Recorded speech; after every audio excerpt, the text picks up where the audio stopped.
राधे राधे महाराज जी।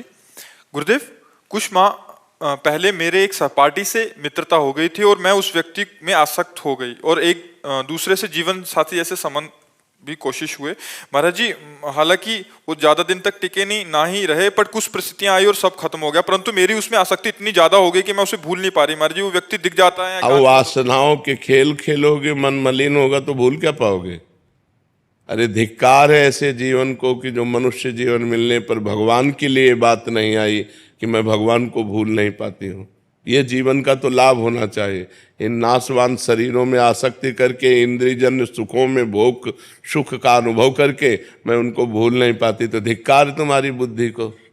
अपने जीवन को पतित करके, भ्रष्ट करके बुद्धि को मनुष्य में आसक्त कर लिया। यही तो नरक जाने का रास्ता है, और कौन सा रास्ता है। जीवन साथी चुनना है तो एक बार चुन लिया और आजीवन उसका निर्वाह किया तो जीवन साथी है। तो व्यभिचार प्रवृत्ति हुई आज इससे, कल उससे, परसों उससे, नरसों उससे। जिसे आजकल लोग कह रहे हैं ब्रेकअप, बॉयफ्रेंड गर्लफ्रेंड, ब्रेकअप, फिर बॉयफ्रेंड, फिर ब्रेकअप, फिर तीसरा बॉयफ्रेंड। ये क्या है? क्या आज शासन नहीं है ना, न माता पिता का शासन है, न समाज का शासन है, न शास्त्र का शासन, न भगवान का शासन, कोई स्वीकार नहीं है ना। इसलिए मनमानी आचरण होते हैं। मनमानी आचरण करने का अधिकार किसने दिया तुमको? या एक बार पाणी ग्रहण किया तो आजीवन निर्वाह किया। अपने पर शासन नहीं, अपने धर्म को नहीं जानती हो, शरीर का बार बार अपवित्र होना, ये क्या है? मन शरीर में लगा हुआ है, मन अपवित्र हो रहा है, पाप का खजाना बन रहा है। नरक जाओ, नरक भोगो। ये दुर्लभ मनुष्य देह का क्या लाभ मिला? आजकल यही प्रवृत्ति चल रही। तुम्हारी बात नहीं बच्चा, ये आजकल प्रवृत्ति यही चल रही है। ये कोई मतलब नई बात नहीं, यही प्रवृत्ति चल रही है। भगवान का नाम जप करो, जो संयम से रहो। अगर स्त्री शरीर है तो किसी एक पुरुष का एक बार वरण करो, आजीवन वरण करो। छूट जाए तो ब्रह्मचर्य से रहो, आजीवन ब्रह्मचर्य रहो। ये व्यभिचार प्रवृत्ति से नरक जाने का रास्ता होता है। त्रिविधम नरकस्येदम द्वारम नाशनमात्मनः कामः क्रोधा तथा लोभा तस्मादेत्ययं त्यजेत्। ये तीन नरक के द्वार हैं, काम, क्रोध, लोभ। इन्हीं में जो फंसे हुए नरक जाना है। और क्या करना है? नरक की प्रवृत्ति करनी। भूल नहीं पाती। तुम्हें घृणा हो जानी चाहिए कि जिसके लिए मैंने शरीर समर्पित किया वो आदमी मेरा नहीं हुआ तो वो भूलने योग्य है, वो घृणा करने योग्य है। नाम जप करो और सही रास्ते से चलो, नहीं तो किसी काम का मनुष्य जीवन नहीं रह जाएगा। हम कहते हैं दोस्ती करना पाप नहीं है, कोई भी किसी से भी दोस्ती करो, लेकिन दोस्ती गंदगी करना पाप है, बेविचार करना पाप है। ये क्यों करते हो? अगर आपको दोस्ती पक्की तो आजीवन निर्वाह करो, माता पिता का आशीर्वाद लो, देवताओं का अर्चन बंदन करो, ब्याह करो, एक साथ रहो, कोई बात नहीं, आजीवन रहो। ये क्या है? इससे बेविचार, उससे बेविचार, उससे बेविचार, तो किसी का शासन नहीं होता, इसीलिए मनमानी आचरण होते। कोई तुम्हारी बहुत अवस्था है क्या? ये मनमानी आचरणों से क्या होगा? अपने जीवन को खोखला करके नरक जाओ, नरक का रास्ता पुष्ट करो। इसलिए बच्चा सावधान, नाम जप करो और सावधान रहो और भगवान का आश्रय लेकर के धर्म पूर्वक जीवन व्यतीत करो। मनुष्य जीवन ये दिव्य मिला है, इससे भगवान की दिव्यता प्राप्त करो।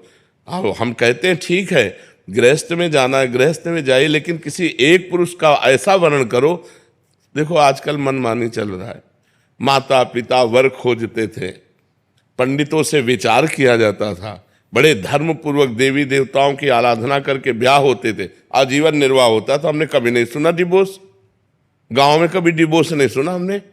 ये जो व्यभिचार प्रवृत्ति शुरू ना, गर्ल फ्रेंड और बॉय फ्रेंड और लिव इन रिलेशन, यहां से शुरू हुआ है डिवोर्स। नहीं, हमने कभी डिवोर्स नहीं सुना। आजीवन निर्वाह, क्योंकि माता पिता ने किया, देवी देवताओं का पूजन करके, शास्त्र के पंडित के अनुसार अग्नि के फेरे लेकर, तब कहीं वो धर्म से चलो। इस तरह के मनमानी आचरण कोई भी मत करो, नहीं तो पछताना पड़ेगा। संसार का बड़ा विचित्र स्वरूप है, होश में चलना चाहिए। आचार्य अखिलेश आनंद जी, हरिद्वार। राधा वल्लभ श्री हरिवंश महाराज जी। महाराज जी, हम सब कुछ जानते हैं धर्म क्या है, अधर्म क्या है, पर सब कुछ जानते हुए भी अधर्म और नहीं जानते हो, नहीं जानते हो।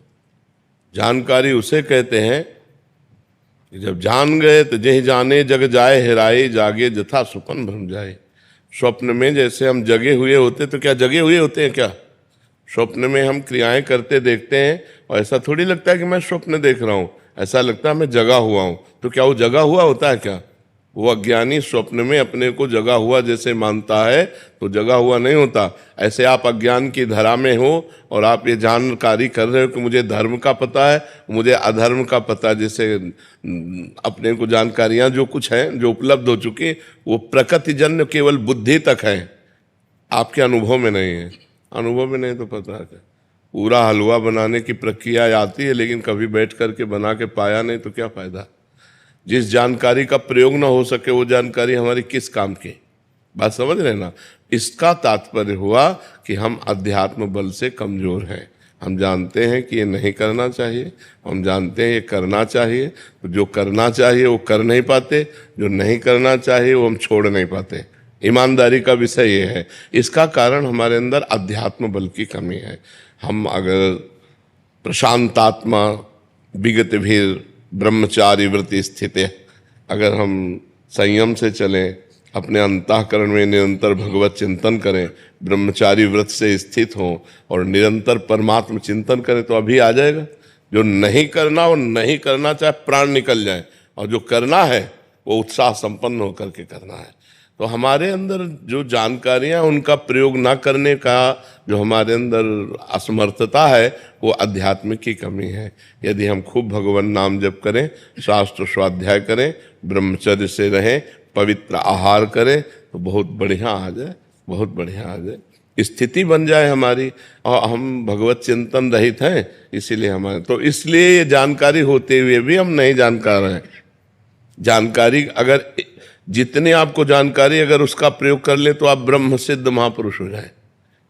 किसको जानकारी नहीं? जब गांव में लोग शव यात्रा करते हैं, बोले राम नाम सत्य है, सत्य बोलो मुक्ति है। इससे बड़ा और क्या ज्ञान होगा? इस ज्ञान से बड़ा और क्या ज्ञान होगा कि पूरे त्रिभुवन में अगर सत्य है तो भगवान का नाम सत्य है, और भगवान का नाम बोलो तो मुक्ति है। लेकिन वो बीड़ी पीते हुए लौटते हैं, उनको कोई मतलब नहीं कि क्या गा रहे, वो समझते हैं मरने वाले के साथ ये गाया जाता है, बस वो गीत गाते हैं, वो उसका भाव तो समझते नहीं है।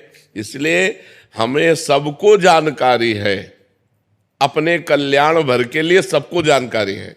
सबको ही जानता है मरना है, सब देख रहे हैं एक दूसरे का मरना, सबको पता है यहाँ सब नाशवान है, सबको पता है यहाँ से कोई कुछ लेके नहीं जाता। बस इतनी जानकारी काफ़ी है। अगर हम परमार्थ में चल दें और इतनी जानकारी हमारी पक्की रहे तो हम तो महात्मा बन जाए। लेकिन ये जानकारी ना जानकारी के अंतर्गत ही है। जैसे स्वप्न में जगा हुआ मानता हुआ भी वो सो रहा है, वो अपने को जगा हुआ मानता है, लेकिन जब जगेगा तो स्वप्न हट जाएगा। जगने की पहचान है, स्वप्न हट जाएगा। तो सच्ची जानकारी का मतलब है, धर्म की जानकारी का मतलब है, जेहि जाने जग जाए हेराई, जागे जथा स्वपन भ्रम जाई। जो जान गया तो उसके सामने से संसार ऐसे गायब हो जाता है जैसे स्वप्न का पूरा दृश्य जागने पर गायब हो जाता है। फिर दिखाई क्या देता है? सिय राम मैं सब जग जानी, करूं प्रणाम जोरी जुग पानी। तो हम अपनी जानकारी को सत्य बनाएं, हम अपनी जानकारी का प्रयोग कर सके, इसलिए खूब नाम जप करो और ब्रह्मचर्य का जरूर ध्यान दो। आज व्यभिचार परायण हमारी जनता हो रही है, जिधर देखो व्यभिचार का बोलबाला है, वो सब अपवित्र बुद्धि। अध्यात्म को धारण करने के लिए गृहस्थ में तो उचित ब्रह्मचर्य और विरक्त में है तो पूर्ण ब्रह्मचर्य। ब्रह्मचर्य के बिना, ब्रह्मचर्य जीवन की नींव है। ये आजकल नए नए सब जितने बच्चे हैं ना, गर्लफ्रेंड बॉयफ्रेंड हस्तमैथुन ये वो सब नष्ट किए दे रहे हैं अपने आप को। ये क्या है? मनुष्य जीवन का उपहास कर रहे हो, देव दुर्लभ मनुष्य जीवन का उपहास कर रहे हो। बड़े भाग मानुष तन पावा, सुर दुर्लभ सदग्रंथन गावा। साधन धाम मोक्ष कर द्वारा, पाई न जे परलोक संभारा। सो परत्र दुख पावई, सिर धुनि धुनि पछताए। काल ही कर्म ईश्वर मिथ्या दोष लगाए। इसलिए खूब नाम जप करो जी। अमित पांडे जी, प्रयागराज। राधे राधे महाराज जी। महाराज जी, आत्मज्ञान और अध्यात्म मार्ग में सबसे बड़ा अंतर क्या है? इसमें कौन सा मार्ग हमें उसी परमानंद? को तो अध्यात्म कहते हैं। आत्मज्ञान को ही तो अध्यात्म कहते हैं। अध्यात्म कहते किसे? कोई अंतर? वही तो है। जल, वारि, तोय, पानी, इसमें कौन श्रेष्ठ है? बात तो एक ही है ना।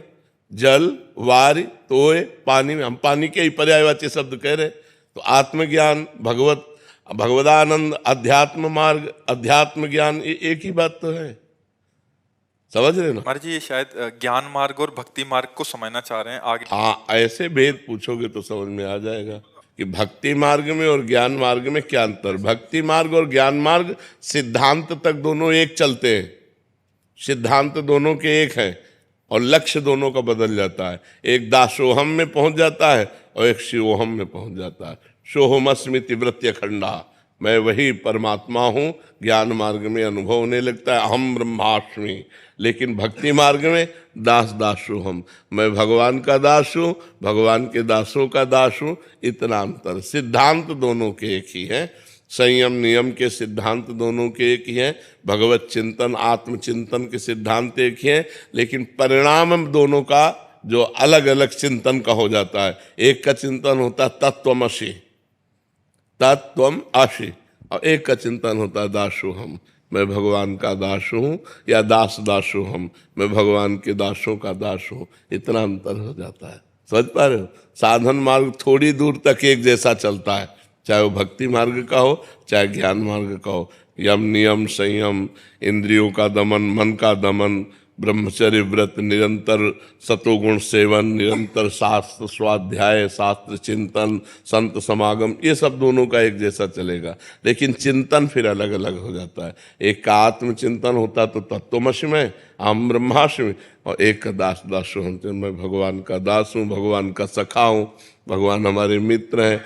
कई तरह के भाव हैं हमारी भक्ति में, भगवान के रिझाने के। शांत, दास्य, सख्य, वात्सल्य और गोपी सहचरी, ये भावों के द्वारा हम भक्ति का आनंद लेते हैं। इसमें कई भाव, उसमें एक ही भाव है अहम ब्रह्मास्मि, और वो सत्य है, कोई इसमें अंतर नहीं है। दोनों मार्ग सत्य है, दोनों का परिणाम एक ही निकलेगा। जाके जब फल निकलेगा तो भगवदानंद, परमात्मानंद, आत्मानंद, विज्ञानानंद, अखंडानंद, जो भी कहो वो एक ही है। जैसे घाट अलग अलग है, यमुना स्नान एक ही है, यमुना जी एक ही है।